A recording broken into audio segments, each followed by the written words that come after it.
Okay, so this is how you're going to drag multiple images as references into Krita at a time.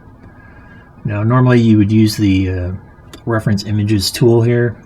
You'd click on this and you'd click this add button to go into your directories and select images. But when you do that, you can only select one at a time.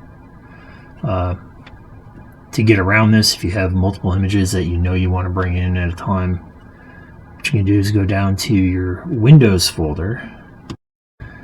And so you go into your Windows directories, you go right to the folder that your images are in. You select all of them.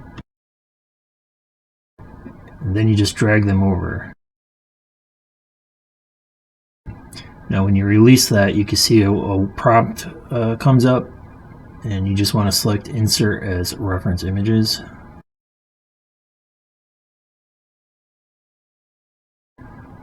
And now you can see my images were brought in as reference material.